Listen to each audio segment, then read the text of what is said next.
Bonjour à tous. Je fais cette petite vidéo pour tâcher d'expliquer pourquoi est-ce que pour moi le tracé des zones ne doit pas être lié à une unité de temps, mais uniquement au prix, quelle que soit l'unité de temps. Et je vais essayer de vous montrer pourquoi est-ce que cela se recoupe. Si on, par exemple, on va prendre, donc je suis sur le dos en H4, et on observe un petit peu ce qu'ont fait les prix. Donc ils sont montés, ils sont descendus, ils sont remontés, ils sont redescendus pour finalement remonter. Voilà. Donc si on traçait, si on prenait donc cette zone là qui est la zone importante la plus proche, je vais effacer ces traits là qui ne nous servent à rien. Si on traçait sur une zone H4, on pourrait directement prendre le plus bas, l'ouverture, voilà, et tracer une zone large comme ça qui irait de 27 200 à 27 324, donc quand même une zone un petit peu large pour être travaillée efficacement.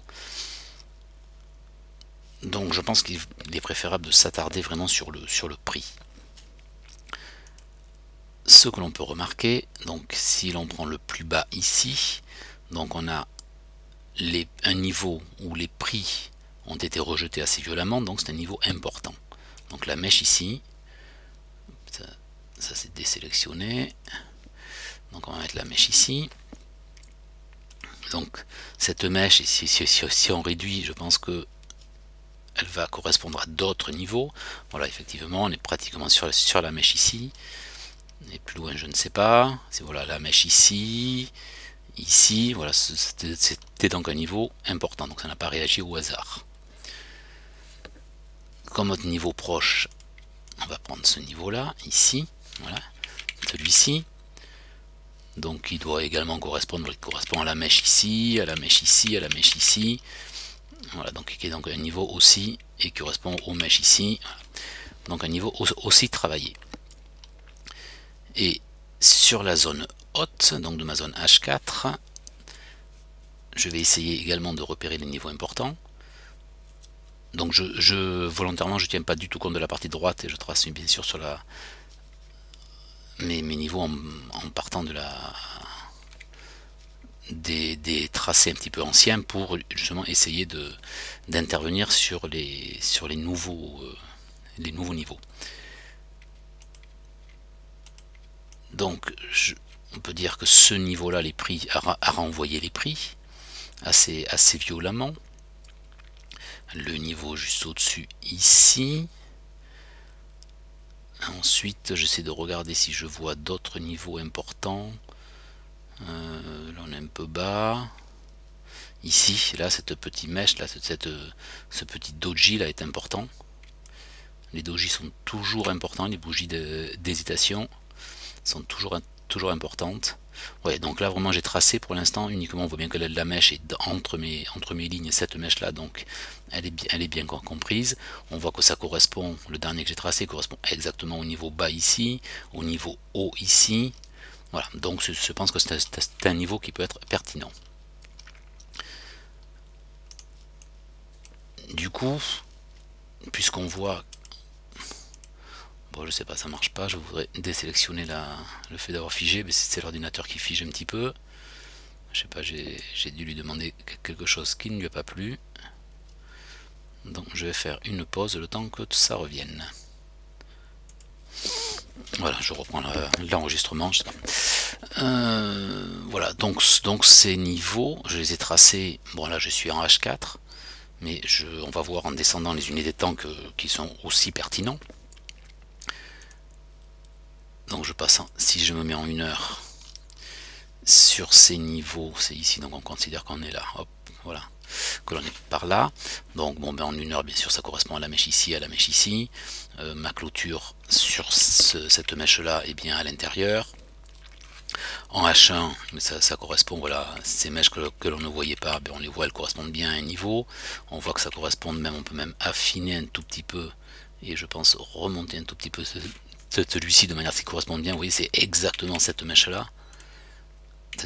Exactement cette mèche-là, pratiquement cette mèche-là. Et je suis sûr que voilà, c'est exactement cette mèche-là. Vous voyez, donc c'est quand même des niveaux pertinents, cette mèche-là qui est bien dans les niveaux. Voilà, donc c'est donc quand même des niveaux qui ont été travaillés par le passé et qui sont donc pertinents. Donc j'ai tracé mes niveaux en H4. En H1, j'ai à peu près les mêmes, puisque c'est le prix. C'est pas une question d'unité de temps. Donc j'ai les mêmes niveaux qui sont toujours aussi pertinents. Si je passe en M15, j'essaie toujours voilà, de venir comme ça. Donc en M15, les niveaux ont réagi, voilà, ont bien réagi ici, ont bien réagi ici. On pourrait les tracer peut-être un poil plus bas ici, parce que ce niveau-là correspondrait effectivement au rejet ici. Mais c'est juste une mèche isolée. Je préfère prendre les niveaux qui ont été touchés sur des UT supérieures. On voit bien que mon trait supérieur correspond bien à la mèche ici. Donc les vendeurs qui ont vraiment repoussé les acheteurs. Et en bas, bien sûr, bon, on voit que, puisque j'avais utilisé ce niveau-là pour le tracer, donc bien sûr, il correspond bien. Si on devait le tracer, je suis en M15, si on devait tracer une zone en M15, on pourrait prendre le bas ici et venir le tracer là, comme ça, sur l'ouverture de cette bougie, mais en sachant qu'on aurait un niveau juste au-dessus, donc ce ne serait pas très pertinent. Parce qu'ensuite, ce qu'il va falloir essayer de trouver, c'est les niveaux pertinents. Là, on voit qu'ici, il n'y a rien de, en plein milieu, il n'y a rien de pertinent. Si ce n'est voilà, que les niveaux correspondent quand même ici, c'est quand même l'ouverture le plus haut. Voilà, on voit que c'est les traits que j'ai tracés correspondent vraiment à des niveaux où les prix ont été stoppés. Et en 5 minutes,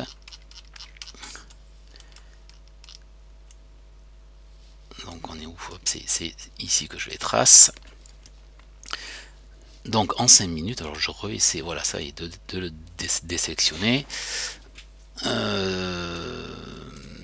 Donc en 5 minutes, c'est intéressant d'observer le comportement des prix. Si je prends donc le point le plus bas, on voit que j'ai un niveau ici à 27,228, mais si l'on observe vraiment le comportement des acheteurs et des vendeurs, on voit que les vendeurs ont poussé les prix vers le bas. Sur ce niveau, dès que l'on a cassé ce niveau ici, on voit que les acheteurs ont tenté une poussée, mais que les vendeurs les ont renvoyés vers le bas pour finalement continuer. On voit que les acheteurs ont de nouveau tenté de casser et ont de nouveau été repoussés par les vendeurs. Ici, de nouveau, ils ont été repoussés. Donc, ce qui veut dire que, à mon avis, si en M5 on traçait, pardon, je me trompe de bouton, si on traçait un niveau entre le plus bas et le niveau de clôture de cette bougie, je vais y arriver, j'ai pas trop l'habitude de travailler comme ça sur FXCM. Voilà, on voit que ce niveau ici, en fait, ne correspond à rien. C'est une petite bougie. Voilà pourquoi j'aime pas travailler sur FXCM, parce que tout s'en va. Et c'est pour ça que j'avais figé la vue. Voilà, mais du coup je peux plus la bouger. Donc ce niveau ici, donc est un petit peu au milieu de rien. On a cette grosse avalante rouge, et ça c'est juste un retracement, et on ne sait pas si le niveau va continuer ou pas. Par contre, on peut se dire que les vendeurs ont toujours repoussé les prix. On voit les petites mèches, la mèche ici, la mèche ici, la mèche ici, là, ici, et que enfin sur cette bougie là, enfin les vendeurs capitulent et les acheteurs gagnent. Donc dans les vidéos que nous a partagé Garex, il est indiqué que l'on trace, la personne explique comment on trace le point de décision, c'est-à-dire le point de renversement. Alors moi j'appellerais plutôt pas le point de décision, mais le point de capitulation. Alors on voit bien que c'est sur ces niveaux-là que les vendeurs ont capitulé. Donc ce trait, je vais peut-être le remonter juste un petit peu, car pour moi le niveau important c'est celui-là, où les vendeurs ont capitulé. Et on voit bien qu'il y a un retest rapide, et de nouveau on vient retester le niveau avant de repartir à la hausse. Donc pour moi, la zone ici serait plutôt non pas jusqu'à ces niveaux-là, jusqu'au 27,208, mais pour moi la zone elle ferait ça. Et ce, quelle que soit l'unité de temps. Là je suis en M5, mais si je pense en M1 ou M15, ce sera exactement la même chose. Donc ce rectangle, je vais le prolonger. On est le 5, je le prolonge jusqu'au 6, voilà. Et en haut, alors, hop.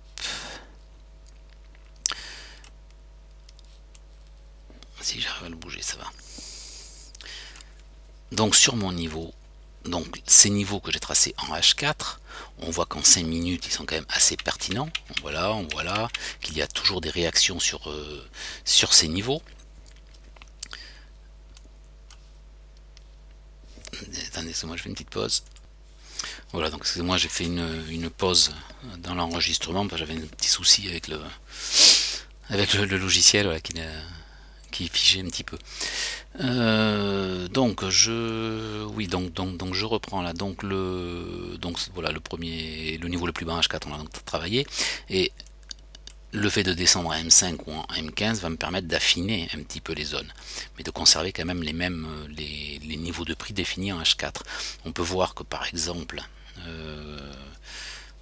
ce niveau de prix ici, donc comme je disais tout à l'heure, on est descendu un petit peu, et je vais essayer de voir si il serait plus approprié ou pas. Oui, on le retouche ici. Donc par exemple ce niveau de prix dessiné à H4, je vais peut-être l'affiner un petit peu et descendre un tout petit peu, parce que je préfère, là on est sur une ouverture, mais je vois que la mèche ici vient le chercher ici, on vient s'arrêter exactement là-dessus, ici de nouveau, ici de nouveau, ici de nouveau. Vous voyez, ici il a bloqué les prix, ici une mèche encore qui s'arrête pile dessus. Voilà, donc je cherche en fait le maximum de points de contact. Ici, hop, et voilà, ici on est pile dessus. Voilà, donc je cherche un niveau où les prix ont vraiment été beaucoup travaillés. Donc du coup j'ai un petit peu baissé celui-là, celui du bas et celui du haut. Est-ce que ça vaut le coup de l'ajuster sur cette mèche ou pas, ou de le descendre? Je ne sais pas exactement. Là il est un petit peu plus pertinent en étant un tout petit peu plus bas, puisqu'on touche ici, on est sur une ouverture clôture, ici on vient juste l'effleurer, et on a là un petit peu plus bas, effectivement on vient juste sur ces mèches là, donc celui-ci je vais le descendre un tout petit peu. Voilà, donc j'affine, c'est vraiment en 5 minutes, voilà, pour affiner. Mais mes niveaux de prix sont mes niveaux de prix H4. Donc eh bien, je vais tracer ma zone également, et puis on va pouvoir aller voir ce qui s'est passé ensuite.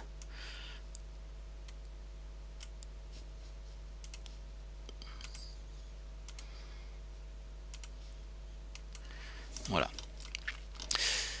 Donc, et on va même se mettre en... Bon, enfin on verra ça se mettre en minute après. Voilà, donc là les prix sont montés, reviennent tester les zones, donc ça va être intéressant de voir ce qui s'est passé sur les zones.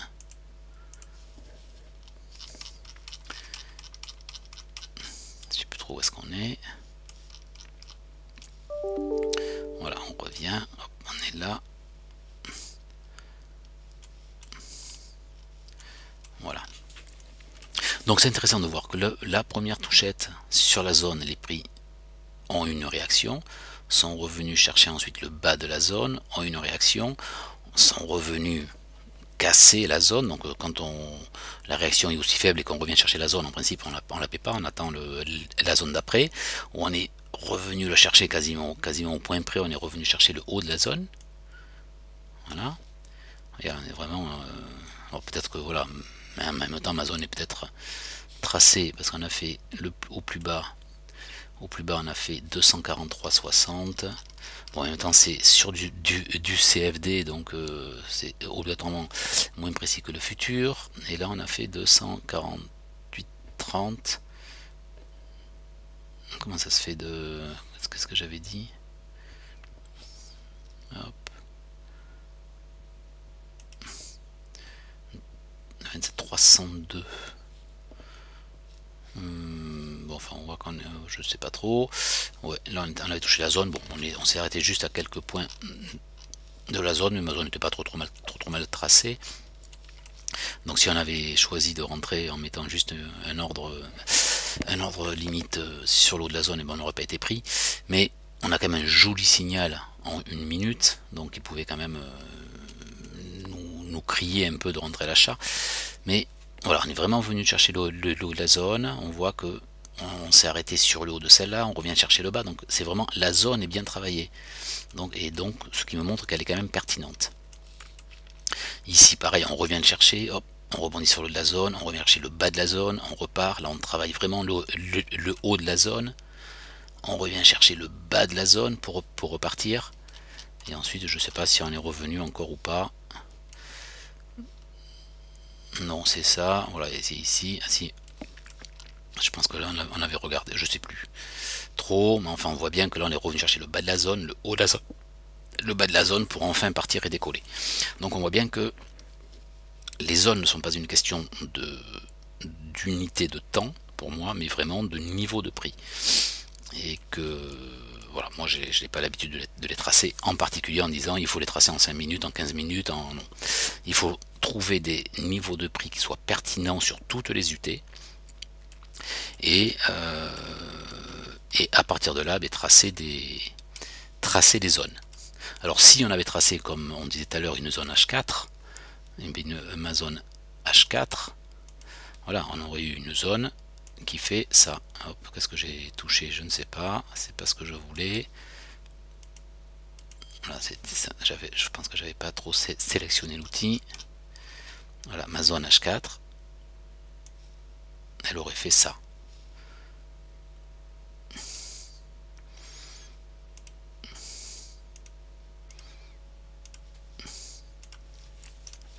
Donc la zone aurait été bonne aussi, mais à quel moment faut-il intervenir?